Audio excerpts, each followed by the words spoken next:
The 6.5 is on the road here in Yorktown, New York at IBM's AI and Research Day for industry analysts. Dan, it's been a great day, and quite frankly, I've seen some level of content and specificity and customer stories and use cases around AI that's been very positive, and I would have to say some of the best that I've seen so far in the industry. And you and I have been on the road probably nonstop since, I don't know, November, when generative AI was created, just kidding, folks. But when it really Day hit. one. Yes.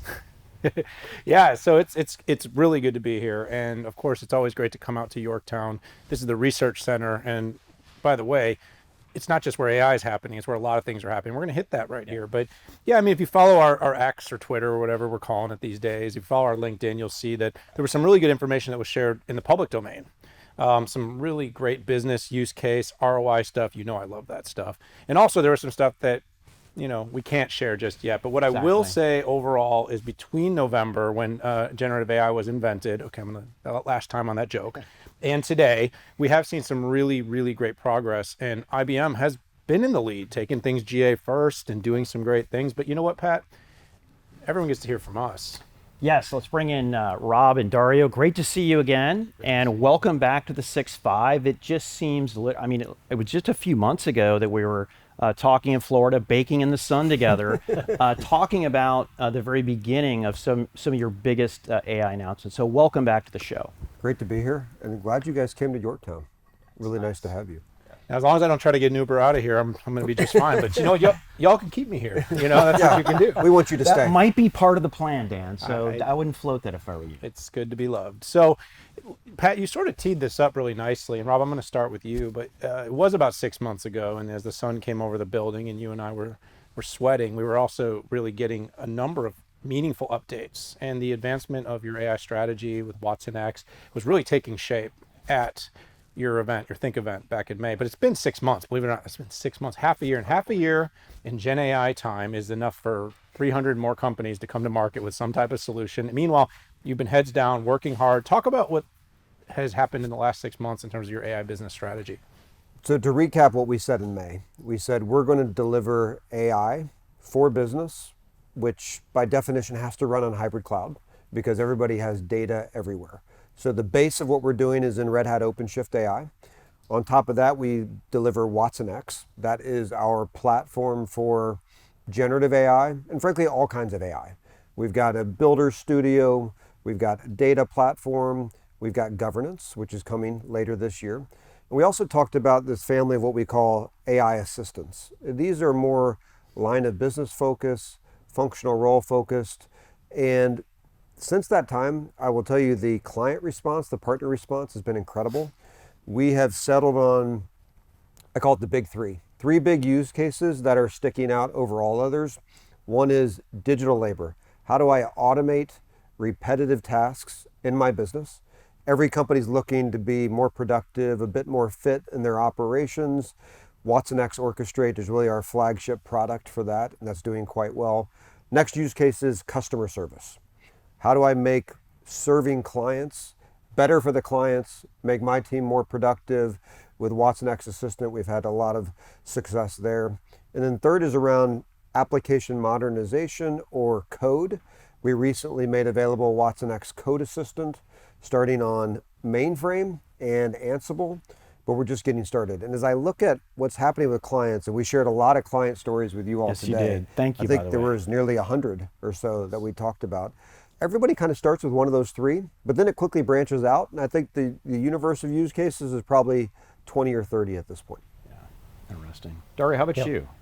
Well, when we were chatting in May in Florida, we make all the announcements from a strategy perspective of all the things we're going to build. And I think what has happened is we've delivered every single one of those things that we said, right? So on the core platform on Watson X, on the Watson X.data and the data platform and the AI, those were GA'd in July. Governance is coming in early December, right? That we will put out. The assistance that Rob was just talking about for Code Assistant, that was done in September on GA. So I think also from a rate and pace of commercialization of our R&D and our products and bringing them to market, I think it has been probably the best year that we've done from an organic innovation perspective in a long, long, long time. So I've been in the industry a long time, in and around IBM for decades, over 3. And IBM has had many firsts along the line. First with technologies, first with solutions. But I have to tell you, I was really taken back on being literally first to enterprise AI with Watson.ai and Watson Data. And part of the research that I did at Think was, okay, guys, how are you doing this? And okay, is this GA real? The GA is real. I got the whole spreadsheet of features and the whole spreadsheet of countries. But I think it was a conversation with you and your team how you've interleaved research and product development. And that's typically not what happens out there, but it is the big understanding and the big investment that the two of you got behind early, because this is an expensive game here, and truly there's only a few companies who can do the scale of what you're doing. So, Rob, you outlined a lot of great proof points and client customer cases with ROI numbers, X efficiencies and things like that. I'm curious though, this isn't just flipping a switch, particularly when you're dealing with data. I'm curious, what are some of the top objections or reasons people aren't just diving into this automatically? Like many things in technology, the one objection you always have to get over is culture. What are the implications to me and a company if I do this? How does it impact our normal practices, employees, you name it? I'd say we see that everywhere. Right. Let me give you a couple examples though to bring it to life. With the Dun & Bradstreet, they announced that they're adopting Watson X as their generative AI platform. And it's a multi-dimensional relationship. On one hand, they're building tuning models in Watson X, which they can take to clients. They built something called Ask Procurement, which is basically an engine that they can sell to procurement officers because they've got all the data about businesses, but they needed a way to tune a model to actually deliver those answers. So it's the perfect partnership. We have the base model. Right. Like we talked about, that was 3 years of investment for us to get to a base model, but Dun & Bradstreet can pick it up and deliver a product in 30 days. That's incredibly powerful. Another example is somebody like Windtree, the telco in Italy, who in their case, it's just about their internal IT support. How do they provide better uptime, better mean time to resolution? That's about adopting Watson X, building an application, if you will, on Watson X to deliver that use case. And I think we're hitting on something. Building a base model is conservatively $500 million. How many companies are really going to do that? Probably not that many. And so we deliver a base model. Then we work with clients so that they can tune it to their liking, what they need. And in many cases, they might just use open source. That's why we worked with Meta to bring Llama 2 into Watson X, while we're working with Hugging Face. And we're the home for any model. We want anybody that wants to play in generative AI to be a part of Watson X. And so I'm hearing expense, simplicity, and I know there are a lot of other factors too. Dario, what's your point of view on this one? What are you seeing as some of the things from keeping clients just to jump on this? Well, this obviously in this context, we operate in a lot of regulatory Yes. constrained environments, like in finance, and banking, and telcos, and you name it. And in that context, that can be an inhibitor. And that's why we've been so focused on having use cases that can have the level of clarity, ROI, and transparency with regulators of delivering value in a way that they can manage risk properly. But that's why also we've cared so deeply about the data component of it and the governance component of it. Because unless we can showcase and prove the lineage of the data, what we've done, how we filter, what has gone into the model, how have they been benchmarked, and how we monitor ongoing, it's impossible for them to deploy at scale. So those are the structural issues that we're dealing with them. There's also a lot of noise that has happened in the industry, obviously, with executive order, with coming legislation in the European Union and so on. So that can be a damper to the extent that people say, what's going on? How do we navigate it? So we're doing a lot of work, not only to engage in the process, but to help clients navigate that process. Yeah, I think you've identified though that there are some stark realities too. We had the chance a little bit during the event today to talk about it. I asked you a question kind of about almost similar about the adoption. But, I remember when you first came out with Watson X, I remember your CEO, Arvind Krishna, made some comments that were pretty misinterpreted about the impact to labor. And I like you said something along the lines of who wants to be responsible for sort of this. It's a gap, meaning there's a gap, a period of time where companies are going to be able to start to use AI to automate and create efficiencies and processes, but the skills haven't actually grown yet. Meaning, so we're in this little interim period where a company can start to automate, they can start to build efficiencies, they can start to build outputs and products with generative AI solutions like those that Watson X can enable. But the people that it's going to potentially move, there isn't a new role created yet. And so companies know how hard it is to build talent. IBM's a great example, spends decades building talent and doesn't just want to say, oh, look, we've automated your role. So these are stark realities. These are hard moments and decisions, but at the same time, it's also a pretty significant competitive advantage. You showed incredibly impressive data. How I just kind of like to maybe dig in just a little more on this last question, but how do you see culturally shaping that discussion where you're like, ooh, we've come upon a process that can take 7 different Oracle or SAP workloads in an ERP system, and we've built a full end-to-end automation in AI. There's 17 people that would have touched that. Now it's 3. I mean, how are companies kind of navigating talking about that, Rob? You had a good answer, but I'd love to get a little more from you. I think you always have to go back to the macro. And there is a famous equation that's existed for a while that says GDP growth is basically population growth plus productivity plus credit or debt, being able to access financial markets. And when you frame it that way to a company, is your focus on growth? Obviously, most people say yes. And you say, okay, your financials are fine. Population growth is probably not going to happen in only but a few countries around the world if you look out over the next decade or so. So therefore, the only thing to drive growth is productivity. So then the question becomes, how are you going to get productivity growth? And I think that's where this is the sweet spot of AI. And so I think for many people, it's more about making your existing employees more productive. We shared some scenarios today of 30% increases in productivity in writing code and in customer service. So I think companies are latching onto that. So yes, it might defer some hiring they do, or you might say, hey, I can keep growing without having to do the normal hiring I would do.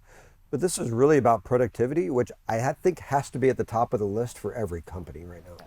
Yeah, absolutely. So I want to do a little research, dig a little bit into research work here, Dario. So we're gonna geek out a little bit, but I want to talk about Granite. So the foundational models, first of all, LLMs and FMs are a very hot topic, very hot commodity in some ways, and obviously differentiation is the word that I think a lot of companies are looking for. So here comes another company, here comes another open source, here comes another LLM, here comes another FM. Why should the market be excited about what you're doing with Granite? How are you differentiating to make sure that IBM rises above the noise and isn't just one of, but really becomes maybe the leader or the main one that enterprises are turning to really build their generative AI strategies? It's a very core and simple idea because we are the only ones that allows enterprises to be value creators with AI as opposed to AI users. And let me unpack what that means.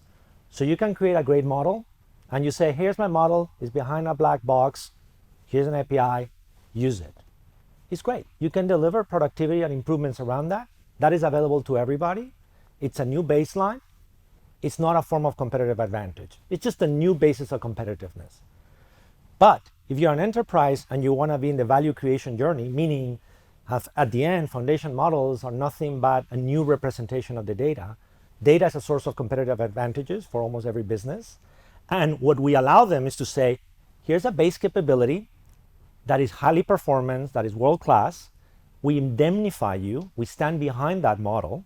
And now from that, you can build your own derivative models and fine-tuned models where you have ownership and the guarantees behind how the end-to-end process happens.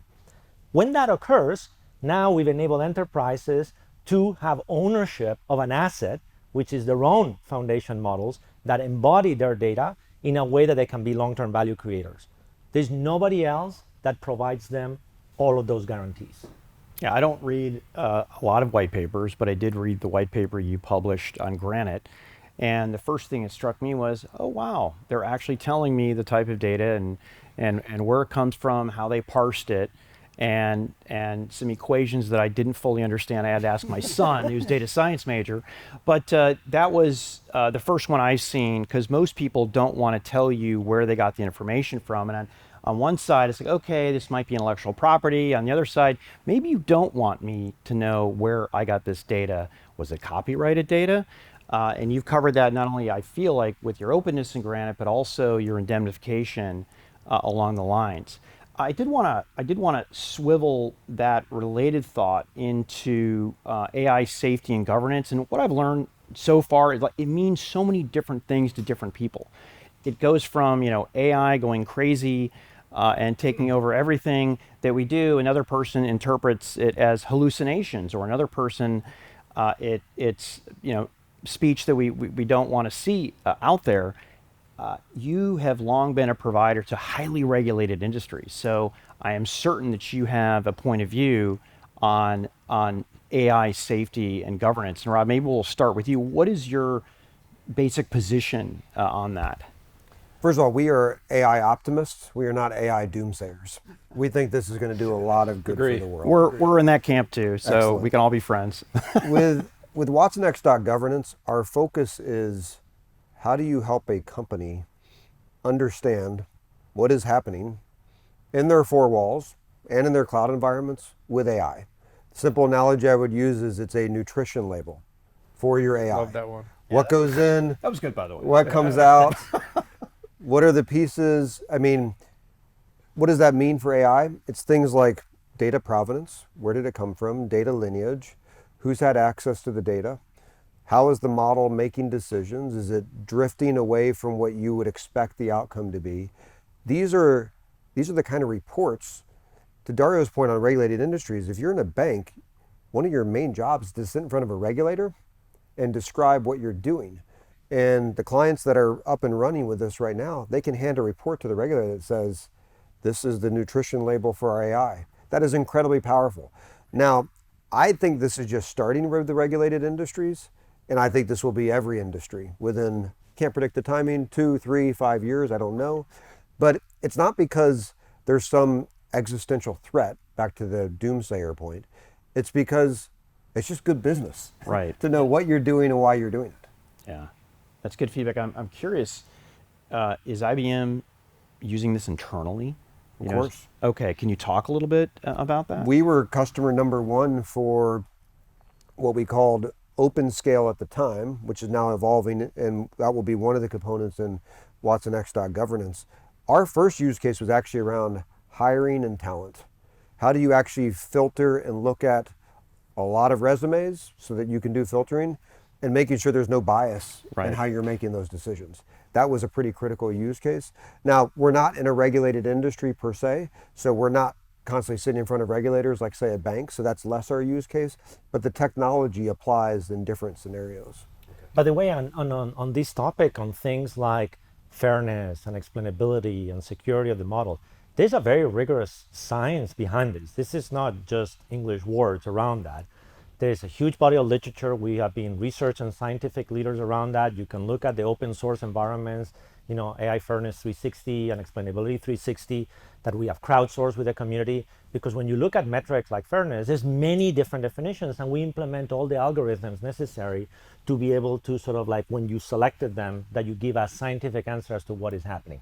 So per Rob, as we were saying about the report, in the end, it's scores. It's like quantitative scores across the different metrics. So we're bringing science and rigor to a fundamental question, which is, what's going on with your AI? Yeah. Can you trust what is happening? But we want to give it with rigor. Yeah, are you giving your customers the knobs? Because you have very diverse clients. You look at the industry, I mean, there could be a sports chat website or business that people are kind of chatting back and forth, and the type of lingo they're using versus a bank and how they do that. Are you letting clients control some of these knobs on what's appropriate and what's not?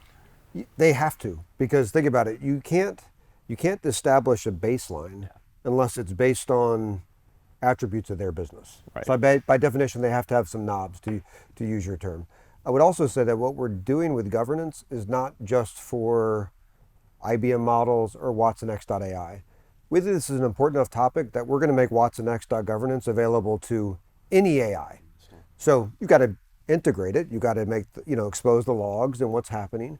But I think this is pretty critical because clients are going to be at all different levels of AI. Data science, machine learning, there's still deep learning, there's generative AI. Governance is going to be important across any type. Right. And I think there's been one thematic output from the conversations that we've had today. It's been the incredibly symbiotic relationship that is taking place between the research side and the commercial side of the business. At times that may not be clear, but what you just said, for instance, how you're going to take governance and you're going to bring it to the mainstream across all the models, all the AI offerings out there. That's a great instance of commercialization, but also how you're taking the work that's being done in research, in the lab, in the testing environment to build, governance even within your own company. There's always been that. And I think over decades, one of the disconnects was that sometimes IBM Research and IBM Commercials didn't have that really strong connective tissue. But having you two sitting here today and really sounding in lockstep, meaning this wasn't rehearsed. No, it is unique. Because we are in love. We are. We don't normally sit with the We two don't have to act sides or pretend. at the same table. So That's right. Yeah, but it warrants acknowledgments, and on behalf of the 6.5 here, definitely like to congratulate you on all the progress that's being made, and we do look forward to continuing to see, to measure, to validate, because that's our job. You're telling us, trust but verify. Yeah, exactly. But Yeah. on this topic, and I'm glad you're highlighting it, and because it's so authentic, right? And it's true. And that is like the infinitely renewable resource, right? Because when you have that engine going well, right, is on every topic that we choose to bring products to market, we can do it better and with quality. And verification is always good. Like we believe by that too, and being held accountable to that. But something has changed, and I'm glad that, thank you for sharing that with us too. Yeah, absolutely. Well, Rob and Dario, I want to thank you both so much for joining us here on the 6.5. I'm sure we'll have you both back.